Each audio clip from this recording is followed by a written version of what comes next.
그러나 성령이 밝히 말씀하시기를 후일에 어떤 사람들이 믿음에서 떠나 미혹하는 영과 귀신의 가르침을 따르리라 하셨으니 자기 양심이 화인을 맞아서 외식함으로 거짓말하는 자들이라. 혼인을 금하고 어떤 음식물을 먹지 말라고 할 터이나 음식물은 하나님이 지으신 바니 믿는 자들과 진리를 아는 자들이 감사함으로 받을 것이니라.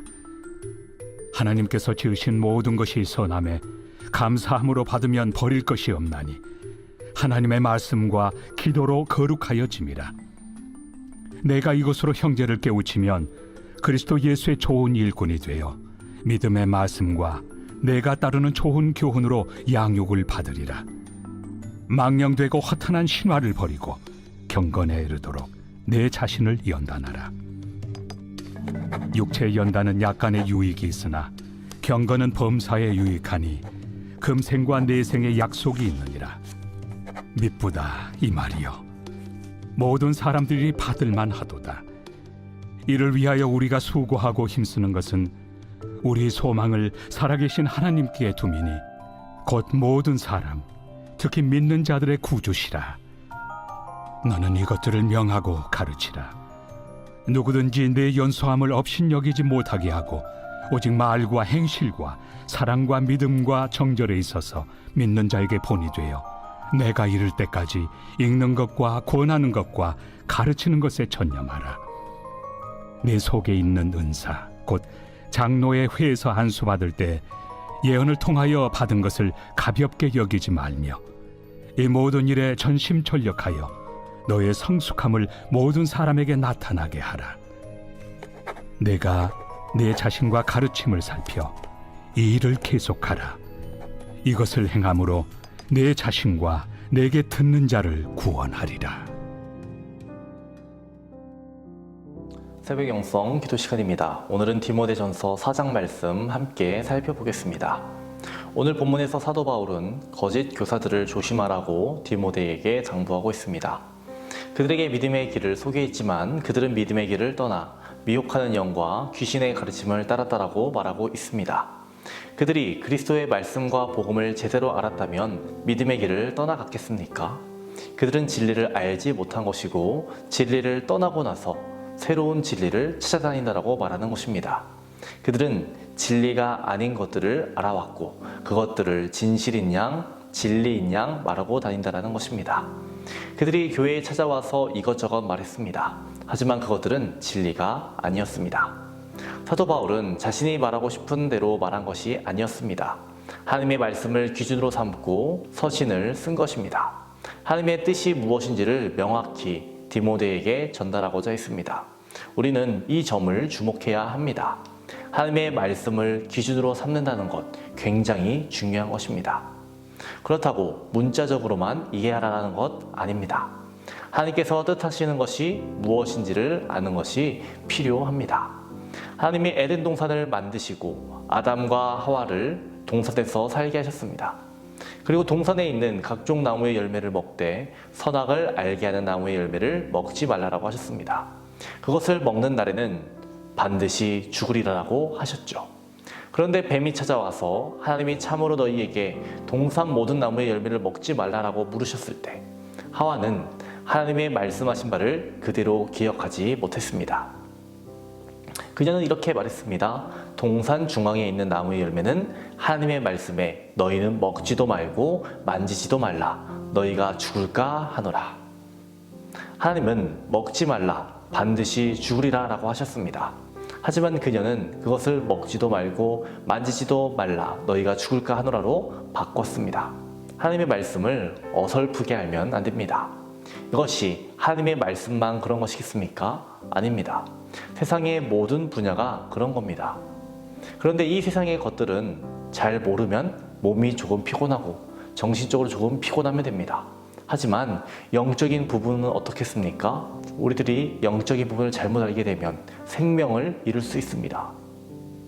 하나님께서 예수 그리스도를 통해 우리에게 주신 그 생명을 영원히 놓치게 될 수 있기 때문에 우리는 이 부분에 대해 민감해야 하고 분별해야 한다는 것입니다. 하나님께서 허락하신 자유 안에서 아담과 하와가 살아가야 했습니다. 이것은 바울이 살던 시대에도 그리고 현대를 살아가는 우리에게도 적용되는 같은 부분이라고 할 수 있겠습니다. 2000년 전 사도 바울의 시대에도 금욕주의가 있었습니다. 거짓 교사들이 이 금욕주의에서 가르침을 받았던 것으로 보입니다. 또한 많은 영향을 받은 것 같습니다. 오늘 본문에 보면 크게 두 가지에 대해 금하고 있습니다. 첫 번째로는 혼인에 대해서 금하는 부분이고요. 두 번째로는 어떤 음식에 대해 금하는 부분입니다. 당시에 흥행했던 이원론적 사고를 가지고 교회에 와서 말했던 겁니다. 이러한 이원론은 영적인 것은 선하고 육적인 것은 악하다라고 생각하는 영지주의나 다가올 천국을 위해 육식과 결혼을 금해야 한다는 현세를 부정하는 삶을 살아야 한다라고 가르쳤던 SNF파 등의 가르침에서 온 것일 가능성이 높습니다. 우리가 하나님의 창조라는 관점에서 이 거짓 교사들이 주장하는 바를 살펴보면 혼인 금지와 음식 금지가 왜 잘못된 것인지를 알 수 있어야 합니다. 창세기를 보면 하나님께서 아담과 하와를 만드시고 그들로 하여금 함께 살게 하셨음을 보게 됩니다. 또 하나님께서 만드신 것들, 그것들이 선하다라고 말씀하지 않습니까? 그것들을 왜 금해야 합니까? 우리들은 하나님의 말씀을 잘 생각해야 합니다. 또한 내용만 생각할 것이 아니라 하나님이 이러한 말씀을 왜 하셨는지에 대해서 생각해 봐야 합니다. 영화를 몇 년에 한 번씩 돌려보는 사람이 있고 한 번 본 영화는 두 번 다시 보지 않는 사람도 있습니다. 저도 예전에는 한 번만 보는 사람이었는데요. 요즘에는 여러 차례 봅니다. 왜일까요? 돌려보다 보면 새로운 것을 발견하기 때문입니다. 우리들은요, 창세기 1장부터 3장까지 내용 다 안다라고 생각합니다. 하지만 그렇지 않다라는 겁니다. 우리들은 매번 새롭게 읽어야 합니다. 또한 낯설게 읽어야 합니다. 더 갈급해하며 읽어야 합니다. 또 성경을 정말 알고자 한다면 펴서 읽어야 합니다. 믿음은 들음에서 난다라고 했습니다. 무디 목사님이 이런 글을 썼습니다. 나는 언젠가는 큰 믿음이 하늘에서 번개처럼 내게 뚝 떨어질 것이라고 생각했다. 하지만 큰 믿음은 그렇게 오지 않았다. 어느 날 나는 로마서 10장 17절에서 그러므로 믿음은 들음에서 오고 들음은 그리스도의 말씀으로 이루어집니다란 구절을 읽게 되었다.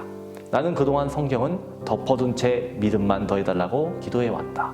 하지만 로마서 10장을 읽은 다음부터 그러한 기도를 멈추었다.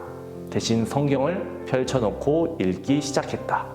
그러자 내 믿음은 또 그 어느 때보다 성장하기 시작했다.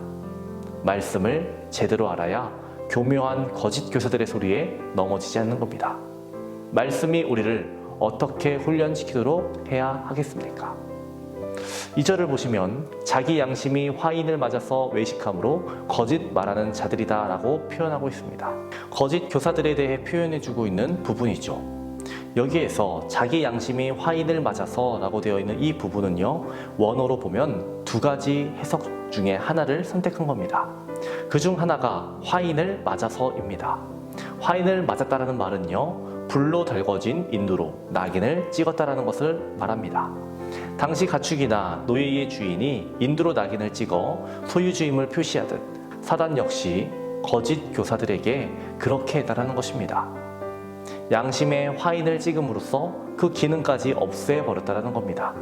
그러므로 미혹해 하는 영과 귀신의 가르침을 쫓는 자들은 제 아무리 지성과 양심을 내세워도 실상 양심이 마비되어 선과 진리에 대한 감각을 잃어버린 자들이라는 겁니다. 이 부분을 또 다른 의미로 말하는 것은요, 마취하다라는 의미가 있습니다. 이는 마취되어 무감각해졌다라는 것을 의미합니다. 그들의 양심이 거짓에 노출되었고 더 이상 작동하지 않는다라는 것입니다. 그들은 외식함으로 거짓말하기를 일삼는 존재가 되었다라고 또 표현하고 있습니다. 말씀으로 인해 양심이 찔리면 우리는 감사해야 하는 것입니다. 양심이 마비되지 않았으면 우리는 감사해야 합니다. 무감각해지 않음에 감사해야 합니다. 저와 여러분, 하나님 말씀 앞에 바로 서 있기 원합니다. 하나님의 말씀을 읽고, 하나님의 말씀을 듣고, 하나님의 말씀을 쓰고, 하나님의 말씀을 늘 가까이 하는 저와 여러분 되시기를 주님의 이름으로 축원합니다. 오늘의 공동기도 제목은 다음 세대와 가정을 위한 기도입니다. 아이들이 예배의 자리를 떠나지 않게 해달라고 기도해 주시고, 다음 세대가 세상의 죄에 물들지 않고 믿음으로 자라나기를 기도해 주시기 바랍니다. 가정의 예배가 회복되고 세워지도록 기도해 주시기 바랍니다. 기도하겠습니다. 우리에게 말씀하시는 하나님, 우리의 귀와 눈을 열어주시옵소서. 하나님의 말씀을 귀히 받고 마음에 새기며 살아가게 하여 주옵소서. 날마다 겸손히 주의 말씀 앞에 엎드리고 감사와 찬양을 올려드리는 삶 살아가게 하여 주옵소서. 날마다 주님과 함께 성장하며 주님의 은혜로 가득 채워지게 하여 주옵소서. 오늘은 다음 세대와 가정을 위해 기도합니다. 다음 세대가 예배의 자리를 떠나지 않게 하여 주시고 말씀으로 양육되며 예배자가 되게 하여 주옵소서. 다음 세대가 세상의 죄에 물들지 않게 하여 주시고 하나님 나라의 가치관을 소유하며 성장하게 하여 주옵소서. 가정의 예배가 회복되게 하여 주시고 세워지게 하여 주옵소서.